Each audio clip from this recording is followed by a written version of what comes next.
Today on The Social. The Toronto Blue Jays united the nation in what media are calling the greatest Game 7 ever played. We share our reactions to the gut-wrenching World Series loss. And if you don't entertain like Martha Stewart, are you even entertaining? We debate whether Martha Stewart's standards are worth striving for. Then, confronting hockey culture. Journalist and best-selling author Rick Westhead looks into abuses within Canada's junior hockey system and how the sport and its players got here. Plus, Young and the Restless stars Melody Thomas-Scott and Peter Bergman chat about what makes a good soap plot and the wildest things their characters have done for love. It all starts now on The Social.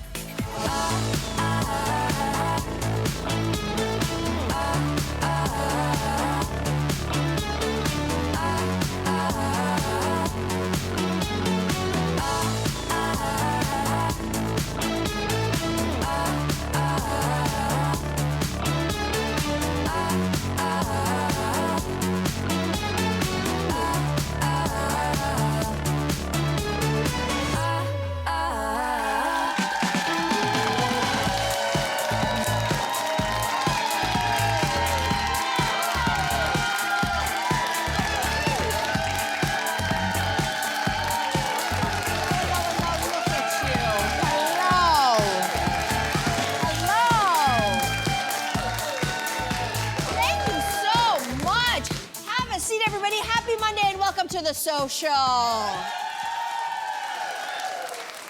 I don't know where you're from, sir, but every time I see a cowboy hat, I just want to be like, howdy, partner, welcome. Where are you from? Where are you from? Kingston. Kingston's in the house. Welcome, Kingston.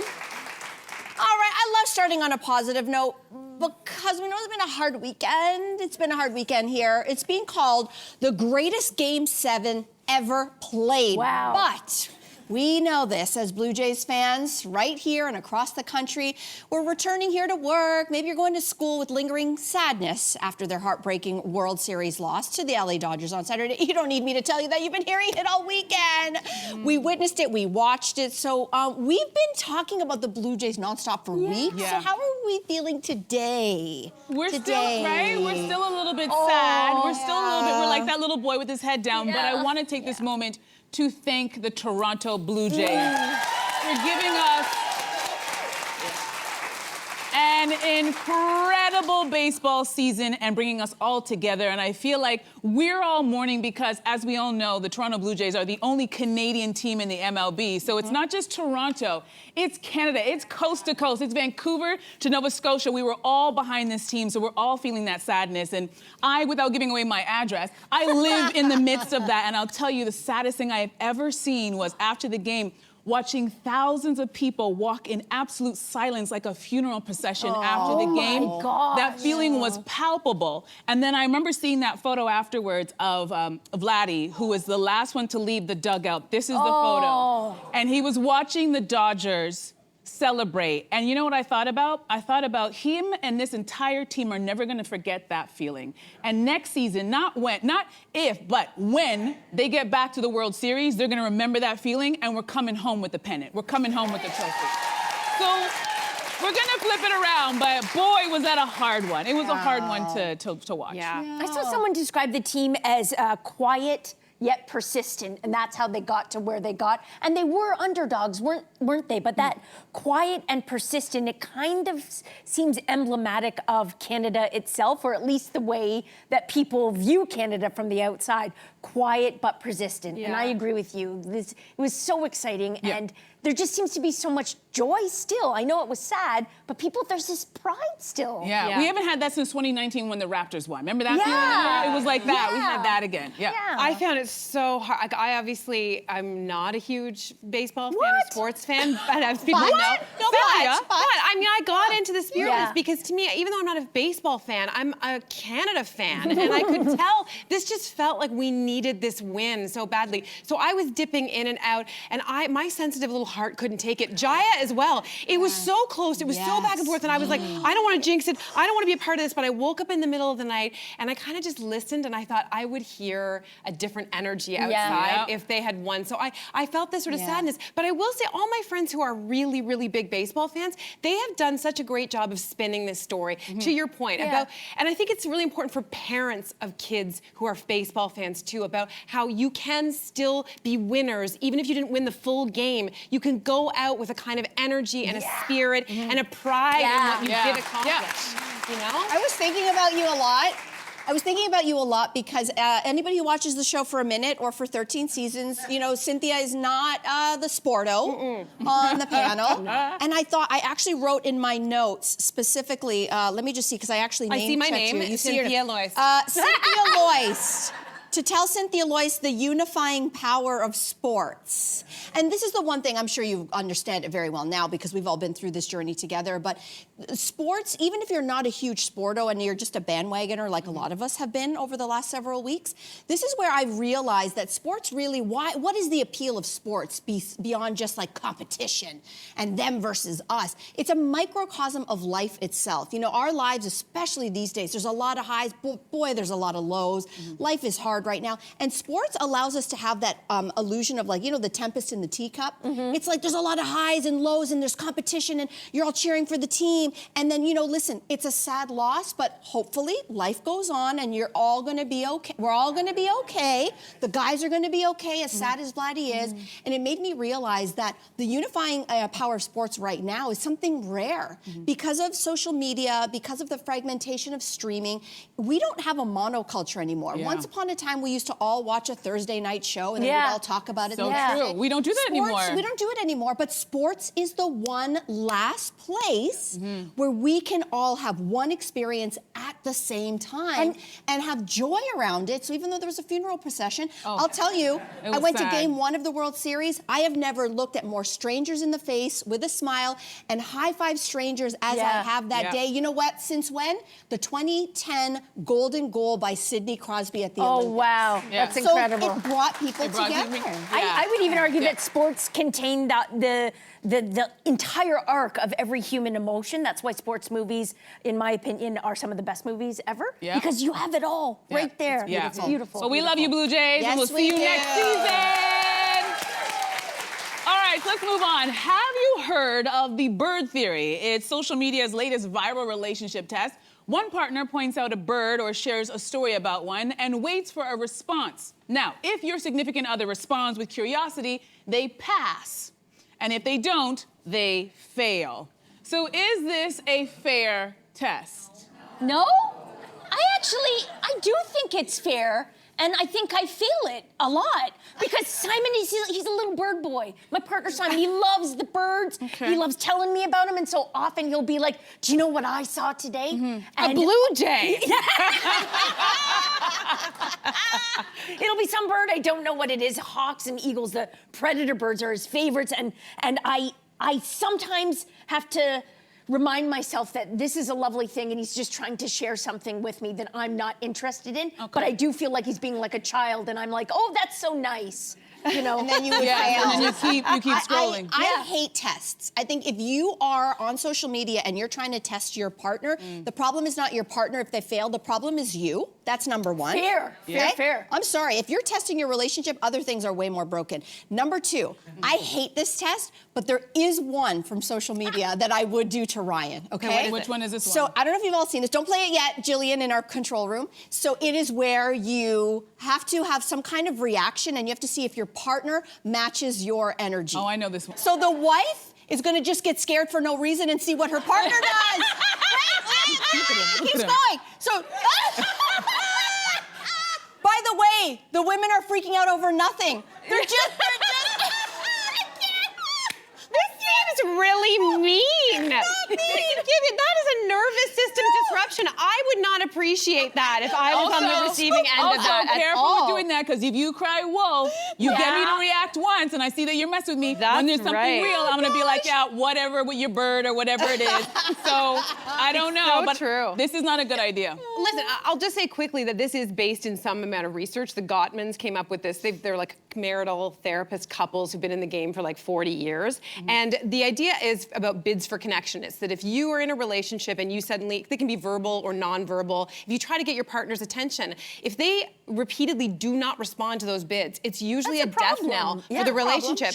So in fact, the stats are that relationship people who are successful, they respond to each other's bids about 85% of the time. And then they observed couples who only did it about 30% of the time, and they would almost always break up. Could it be the people who are not responding, or people who are like, okay, you're grabbing my attention, but it's usually a nothing burger, so you're not gonna get my attention this time. Because you can't overdo it. We've all seen those relationships where the person's like, look at this, look at this, look at this. And you might be busy. And if you're focused on doing something and then you break your attention and it's a nothing, you're like, okay, I'm not playing this game with you. So it could also be that. I hear you. Definitely don't do what you just showed. Do not so do that doing that, really and I am so posting it. Yeah.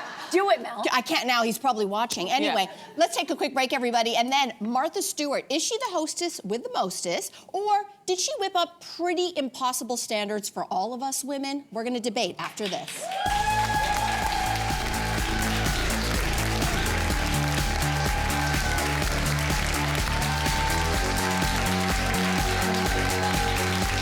Tomorrow on The Social, an encyclopedia of pasta.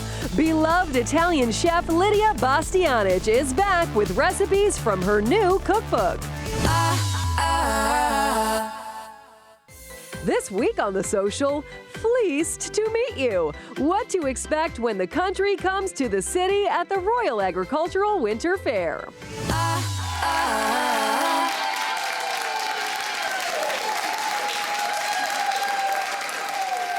To the show. We'd love to hear from you. Be a part of this conversation. Get on social media and have your voice heard. So with the recent reissue of her seminal cookbook, a New York Times article looks into how Martha Stewart changed entertaining and in fact became the first self-made female billionaire. A New York Times article looks into how Martha Stewart, of course, changed entertaining. We got some repetition in there. They say her core message has always been that anyone who is organized and determined can cook, entertain, and decorate, and also garden. But really, is that realistic? So do we think that Martha Stewart's standards have sort of become very intimidating for women, or are they like something to be applauded? What do you guys think? Who here is a Martha Stewart fan? Just applaud. I say this much. I think that love her or hate her, Martha is a marketing business woman, and she is a genius at it, because she took what Julia Child was essentially doing, which was cooking in the home, and she expanded on it. Remember, she has a business background. She was a stockbroker in the late 60s. So what she did was actually genius, because she just gave us more of what we already wanted. And if you think about it, back then, that kind of dining and that kind of having a very nice table, that was for the elite. And what she did was like make it for everybody. It's like everybody can sit down and have a nice meal on nice plates and things that are very well organized. What I find really disheartening is we never have these discussions about male businessmen who came up with brilliant business ideas. Take Billy Blanks. Remember the Tybo? Remember Tybo? Remember this guy? He pretty much took a martial art, he watered it down for a workout, and then we all did it, right? No, and not everyone did that. Nobody, he became a multi-millionaire. I know, but and nobody, my point is, nobody criticized him for what he did, that he watered down a martial art so he can sell it to, you know, the person who's at home who just wants to lose a few pounds. Whenever it's a woman, we always seem to be very hypercritical instead of applauding her on what she did. And every single thing that we watch now that has anything to do with home decor is from Martha Stewart. So we should be saying, thank you very much, Martha, instead of doing articles criticizing, well, did she make things unattainable? She never said you had to do it. No. She's like, this is the way I'm doing it. If you want to do it this way. And this is how you can do it this way. But you don't think unintentionally there could have been like this trickle-down effect? Because I do agree, she did revolutionize entertaining. And she didn't lie to us. She said, if you are as organized and determined as she is, you can entertain decorate, garden with perfect results. But the problem is that was her job, first as a caterer and then as the CEO. So it was her job to make everything look perfect. And I think what happened as a result is so many women got intimidated to entertain. But doesn't that speak more to them than her? Absolutely. I don't think she did this intentionally at all. But so many women became so intimidated by the very fact that the house might not be clean, the dishes might not match, the linen's not ironed, the tablescape's not there, and so we stopped entertaining. And I think what happened in the 2000s, there was almost like a pushback, and there were people writing books saying, listen, as long as you remove all the bras from the doorknobs, you can have friends over. Yeah. Do you know what I mean? It doesn't need to be blame perfect. that on Martha, Yeah, I think agree. But I feel like it has sort of seeped in. I wouldn't blame it on Martha. And again, she deserves all of her flowers for being a marketing genius that she is. But I do think we missed that step of being like, okay, at first, that was her full-time job. That's the only thing she did, as opposed to women who were working outside the home and then expected to have a home that looked like that. And on top of it, then once she became famous, she had a whole team around her that were helping out to make things look the way they did. Yeah. And then you bring social media into the mix. And I think that has just upped the game as well. As Amplified this idea of perfection. And it's funny, because just thinking about reading this article today, I'm like, we have definitely stopped entertaining as much. Growing up, my parents had a dinner party every single weekend. This is them growing up. They might have had some candles and a couple of flowers, but there definitely wasn't this influence. That's a nicely set table. Well, it was set up, but I feel like flatware. it's not. I definitely will not have people over unless I know I have the time to make the house spotless and perfect, and like make sure that I've planned the meal out. So that means I have less dinner parties, and I think that therein lies maybe some something lost there. There's something lost. That's fine, but are we pointing the finger at Martha? She kickstarted something that I think that now social media has maybe elevated. unattainable. Is an It's unattainable, but I goal. think she is one drop in the ocean of pressure that is on women. Yeah. Again, I don't think she did it intentionally, but I've talked about this before, that when she calls herself the original trad wife, right? We all know what trad wife is. It's a social media movement. You are the traditional wife. And it's women who are working out of the home primarily and are glorifying taking care of the kids and perfect baking, perfect makeup, perfect dress. And so she calls herself the original trad wife, even though, as you've all said, she was working. That was her job. The irony was she was the best CEO. She was not. She was a terrible wife. She was never home. Precisely, and I think therein lies the difference. I think we just feel like, I don't blame Martha. I think that she is still in a male-dominated world. Why is it that majority of people who are cooking in the home are women, and yet all the top chefs in the world are men? Like, she is in a class of her own. Yeah. We absolutely should applaud her for that. So, but for me, it's not about her doing it intentionally, because I look at her more as a role model as a CEO and as a businesswoman. I don't look at her as a role model for, what I get really angry about is that I'm supposed to be shooting for 100 at work and also shooting for 100 on the Saturday dinner party. Where's my husband, by the way? Yeah. So, like, I think that part we get resentful over as women, which is like, you still want us to have it all, and how the heck am I supposed to do that? And I think therein lies the resentment, not towards her directly, because she's a boss. What else is she She's supposed a to do? legend. She's a legend, and I love her. Just in case she's watching. Yeah. Just in case she's watching. It's true. Yeah. It's true. All right, why don't we take a break? Another big iconic name, Jennifer Aniston. I don't know if y'all heard this, but she just went Instagram official with her brand new boyfriend. And there's a lot of fans that are super delighted. So what do we think is behind the public's fixation on Jen's love life? We're gonna deconstruct her love life. She'll love this segment right after this. She'll love it.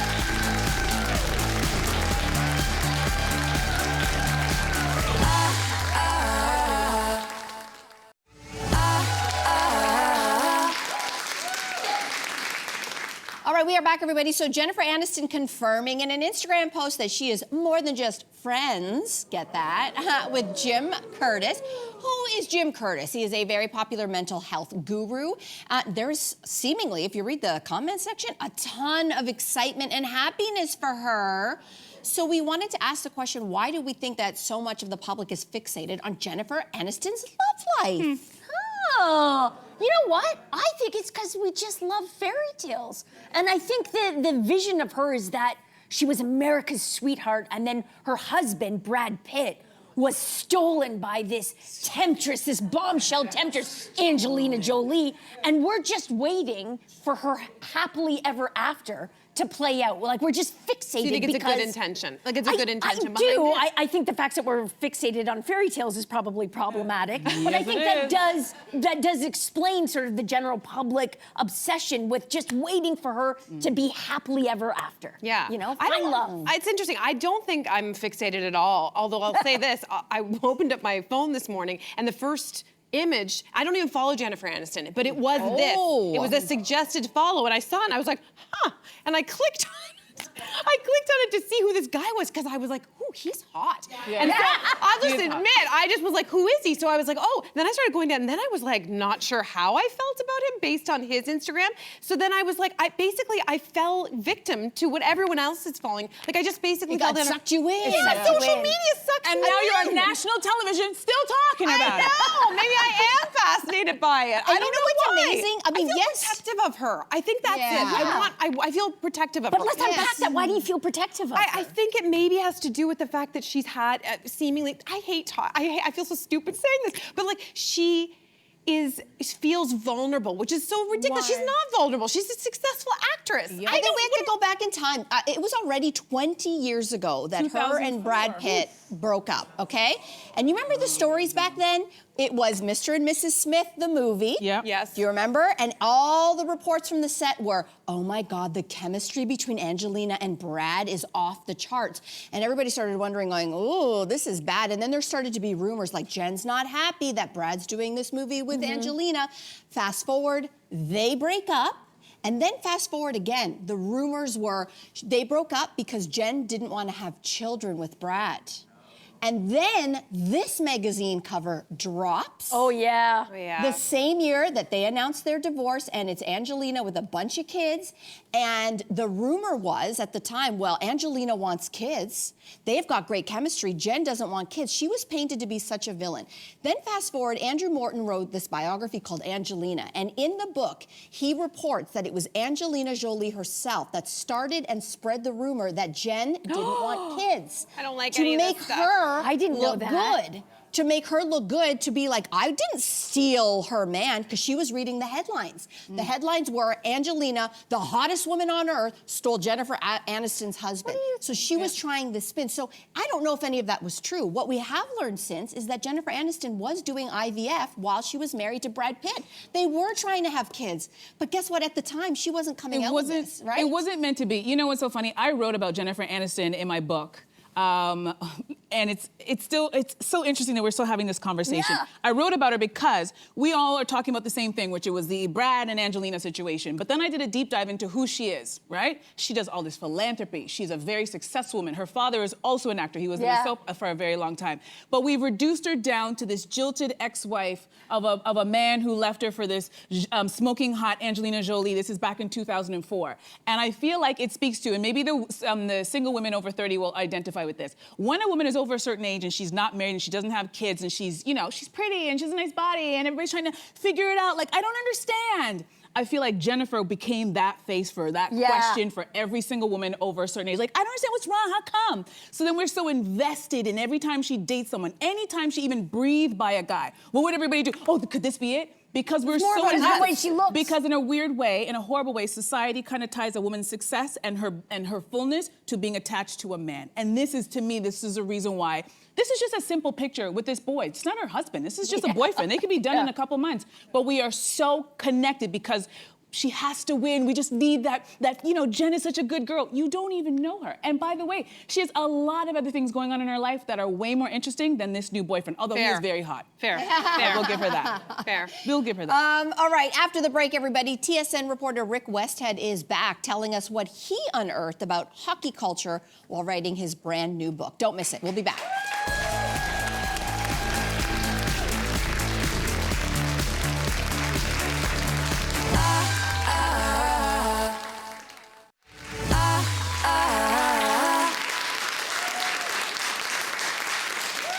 Welcome back to the show, everybody. Back in 2022, TSN investigative reporter Rick Westhead broke the story about a young woman's allegations of sexual assault against 8 players on Hockey Canada's men's juniors team.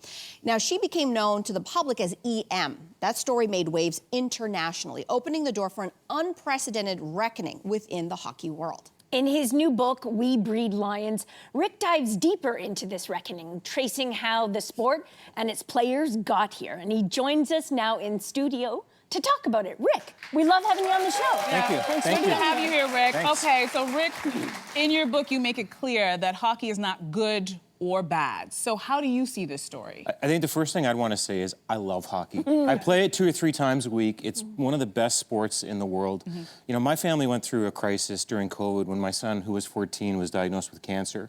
And throughout that period of time, our hockey community rallied around us. So I acknowledge and celebrate all the amazing people in hockey.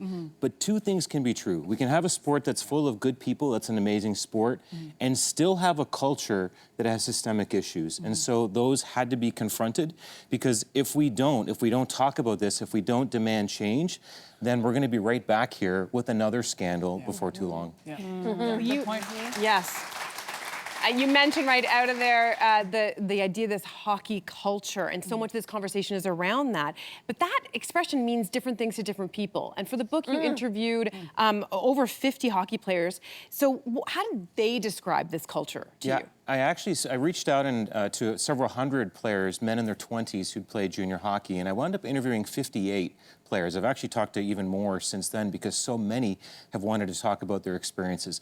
The common thread, they all love hockey, but they all identify these issues of, within the culture and what it means to move away from home as a billet player, living with a family hundreds of miles away from your own family. And when we talk about the culture, I asked all these players, what does it mean to you to be a junior player?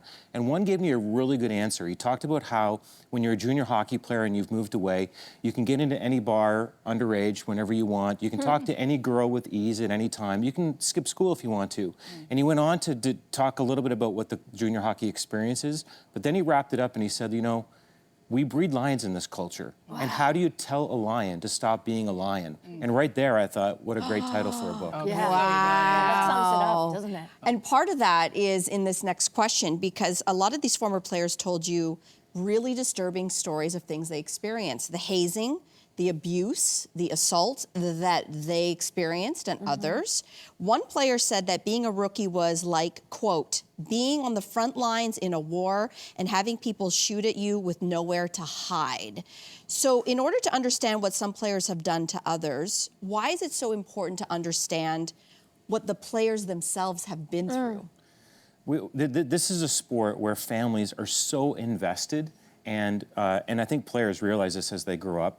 And you don't want to speak up and talk about, the things that have happened, because it could mean the end of your dream if you're a young player, right? It could mean you're blackballed, you're no longer part of this. But these stories are serious. Like one story that I remember sitting in West Toronto and talking to a young man in his early 20s, and he shared that he'd gone through what's called the hot box.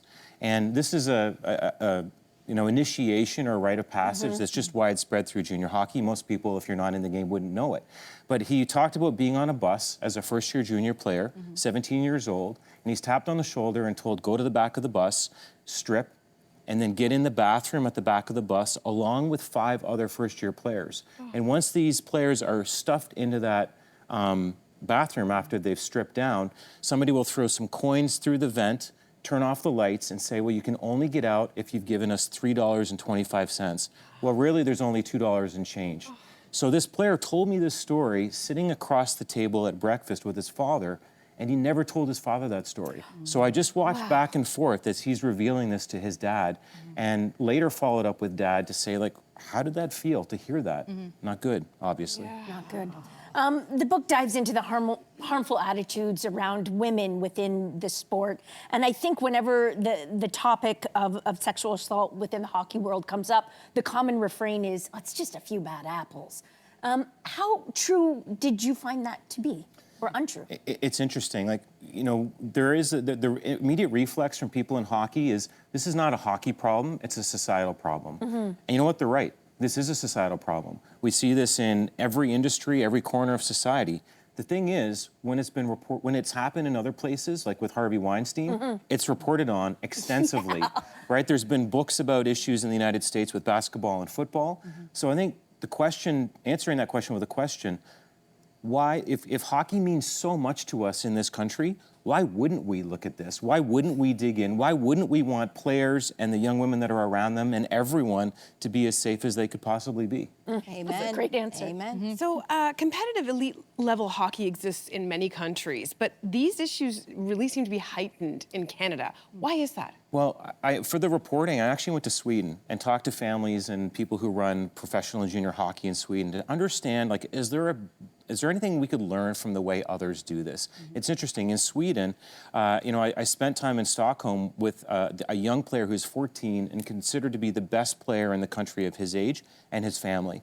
And they told me about how they actually had choices.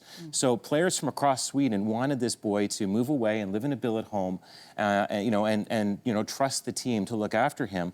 But he and his family made the decision, no, we're going to keep playing for the team that's in our backyard so the boy can live with his family, eat, cooking that his mom makes every night, and really have that comfort of having your family around to care for you and to discipline when you need it, right? Kids in Canada don't have that same, they're not afforded the same choice because with junior hockey here, you go to the team that drafts you. Yeah. Interesting. Okay. Yeah. When you were at the courthouse reporting on the recent Hockey Canada trial earlier this year, someone showed up in a T-shirt with your face on it and a hateful phrase printed, accusing you of ruining these 5 defendants' lives.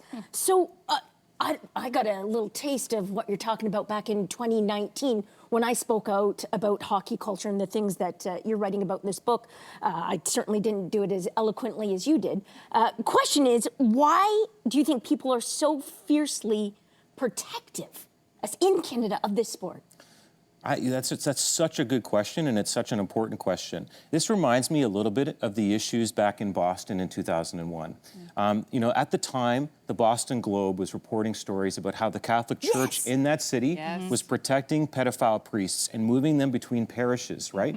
And that was actually turned into a movie, Spotlight, which won an Academy Award. At the time the Boston Globe did that reporting, there were prominent leaders in the Catholic community in Boston. One, a cardinal who called for the wrath of God to come down on the media who was reporting this, right? Another priest in Boston suggested in the media that maybe it was the children who were seducing priests. Others within the church suggested that the reporters should focus on all of the good deeds that the church does, not these things that are troubling. And you know what? There's a lot of time in Canadian media for all the good that hockey does, and I applaud the reporters who tell those, but it's also important to dig into this, even as uncomfortable as it is. Yeah, and we're glad that you're doing it. We're so glad that you're doing it. For there to be change in hockey and hockey culture, the people who are part of that sport have to be a part of that change. How do you see that happening, or happening at all? And this can be at times a heavy read, but I promise you, if you make it through, there are heroes in minor hockey across Canada now. There are people who are agents of change. Coaches, I sat in Hamilton, Ontario, and watched coaches with the Hamilton Steel AAA team, and I watched coaches talk to boys who weren't even teenagers yet about issues of consent. I don't know if they're having those conversations anywhere else. I don't know if their parents are talking to them.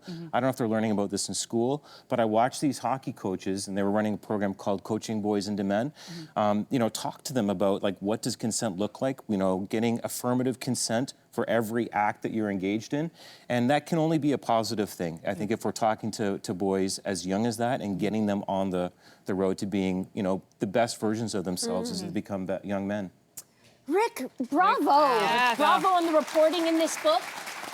We appreciate you a great deal. Thank you for joining us today. And it's called We Breed Lions. It's necessary reading and is out everywhere tomorrow, November 4th. To the lucky members of our studio audience, you're all going home with your very own copies today. We'll be right back. Okay. That was amazing.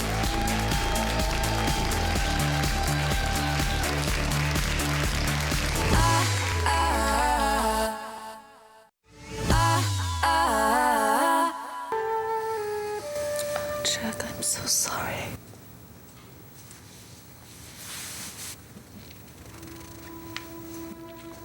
Why? I know how much you wanted this baby. So did I. You'll never know how much.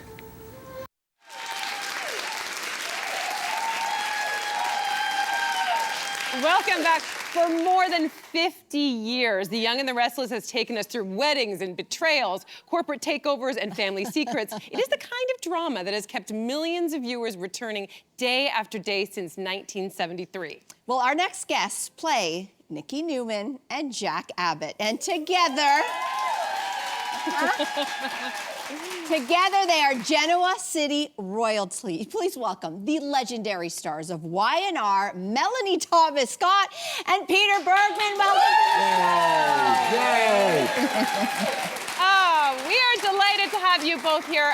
Y&R, of course, is one of the longest running shows in television history. We're talking over 13,000 episodes. Melody, you joined the cast back in 1973, right from the beginning. No, 79, sorry. What makes soap operas, do you think, stand the test of time? Well, hopefully they do. A lot of them have not. Yeah. I think just the format that kind of a show lends itself to the possibility of that kind of longevity, because it's basically just a story that never ends. It's like Charles Dickens, it's never going to end. And if you love those characters that you've been inviting into your living room every day of your life, you are very attached to those characters. They are like your family. Yeah. So I certainly can see the possibility of that happening with any show if they have the right things going for them. Exactly, exactly. So, Peter, when you joined the show as a fan favorite, Jack Abbott, you assumed the role from another actor. And it's something that's kind of unique in a sense to soap operas, and the voiceover that says, the role of Jack Abbott will now be played by... So why do you think that we as fans are so willing to suspend our imagination and go along with that? I would love an answer to that. I am now in a position on the show where I'm asked to do that. The role of so-and-so will now be played. It's my voice. So, it's a miracle. It's a miracle that it ever works. I was on All My Children before I came to this show, and frankly, they didn't work terribly well there, the replacements. We had very few of them, and most of them just kind of, the audience didn't buy it and everything. The fact that they bought this is one of the great miracles of my life. It's a testament to you. Well, I knew that they would buy it because I'm the reason why Oh, he's on so the do you show. know this story? Not to toot my own horn. This is a true story. I was a huge All My Children fan, and I learned that they had let him go, and I thought they were insane. She learned on a trip to Toronto. On a trip here to Toronto. Wow. And so my husband was here. My husband was producing the show at the time, and I said, this is your next Jack Abbott, because we were desperately trying to find a replacement for Terry Lester. And I just knew, even though his character on All My Children was nothing like Jack Abbott, I just knew he could do such a great job. And I was right. I like being right. You were right. So good. So I send her a thank you note every year. Exactly. But no money. But no. Can we talk a little bit about the pace of the soap opera shooting schedule? It's like creating a mini movie, basically a week. So Peter, I'm always in awe of the memorization of lines that you have to go through. Is there a hack? Is there a trick that you do? No, or I would love to learn the trick. No, you just have to learn them. I do have a little method that I use. But it's worth saying I'm not as young as I once was on this show, and I just finished Friday, 11 shows in 8 days. Oh, wow. Yeah, we worked Tuesday through Friday. 11-hour shows. 11 one-hour shows in 8 days, and I was jabbering through all of them. Flapping my gums from the beginning to the end, and by the time I got to Friday, I was ready to cry. Right. It's just we talk all the time about how difficult it is to forget yesterday's lines, because today we are still kind of talking about the thing we were talking about yesterday, but it's a whole different writer and it's a slightly different. And so flushing is an important part of my work as an actor. When the scene is over, when the day is over, gone. Flush. You no longer need to keep those words in your head. And if you don't flush, they're still going to be in there the next day. They're and then going to you be there tell the them next day. True. Oh, no, Then that you're was really in yesterday. trouble. Oh, Yes. wait. It's amazing. You know what else is amazing, I think, because it's so rare in Hollywood, is the longevity for the actors on soap operas. You have had just staying power. And again, it's not common. And I hate to say this, especially for women. So, Melody, for you, growing with Nikki all of these years, what has that been like? And knowing we still love her just as much today. You know, I don't think that was something I was cognizant of day to day. I'm having a good time. I love my job. I love going to work every day. And then 1 year becomes 3, and then becomes 5, and then all of a sudden, oh yeah. I mean, when I first started, I played Nikki was a young, snotty girl from the wrong side of the tracks, really, and with a bad attitude. And so I went from that, then the stripping thing, and then we know what happened with that. Then meeting Victor, that really was a turning point for Nikki, and I didn't realize it yet. But, so yes, she grew and evolved. Victor Newman taught her a great deal, gave her French lessons and piano lessons and, everything. And so he did kind of recreate her. Can we talk about Eric Braeden, AKA Victor, for a second? Sorry about that. I don't know. What do you want to know about? I don't know. I mean, listen, no, we're going to keep it PG. We're going to keep it daytime TV. But in real life, you've been, you're part of this iconic couple, this iconic duo. In real life, are people ever, like, as the kids say, shipping you together, putting you together? You mean in real life? Yeah. Like, just like, did they, yeah. I don't really know. I don't get into their heads that deeply, but they want to see the two of us together, Yes. whether it's on the show or if we're out on the street doing a show like this. They do love the characters together. Yeah. Well, For speaking which of I'm couples, grateful. your two characters were married not once but twice on the show. So what's the wildest thing that Jack and Nikki have done for love? Oh, man. The wildest thing I don't know that there was a wild side. The way the first marriage happened, I had kind of made a deal with the devil. I was going to get Jabot back. I was going to get Victor I'll give you Nikki if you give me Jabot. And just before the deal was consummated, Jack realized he'd fallen in love. And the whole thing, yeah. So he didn't get Nikki or Jabot. So anyway, yeah. Well, I can't think of wild. I don't think that we were that wild. I remember a couple wild strip teases when I was out at the Combination with you. That's right. And then Victor was there. Yeah. I don't remember the totality of the scenes. I Yes, just remember the little snippets. She did a whole dance thing for me. That love was it. fun. Yeah, Yeah, that I was like that. good. I like that. Yeah. Melody and Peter, you guys are such a treat. Thank you so much for taking the time to be here with Oh, us you're today. so welcome. Do not go anywhere. We'll be right back.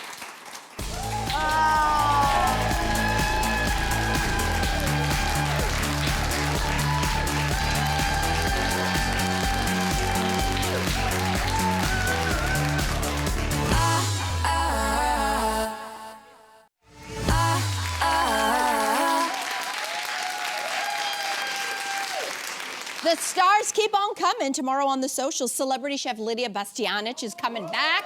She's got a new cookbook. It's called Lydia's Art of Pasta. Also, brother duo Jay and Trey Richards are here to tell us what they can expect on their second season of their hit comedy series, The Office Movers. A huge thank you once again to Rick Westhead, to Melanie, to Peter, who we were saying look fantastic. They look, I don't know what's happening on that set, but they look good with a T at the end. Yes. It is incredible. And you know, one thing we have in common, I don't know that we'd have much in common with those superstars, but because we're live here every day, they said they have to rush home because they have to continue shooting shows. That's right. Can you Can imagine? you imagine? I'm never complaining about what we have to do. Speaking every of day. live. It's true. See you tomorrow. Bye.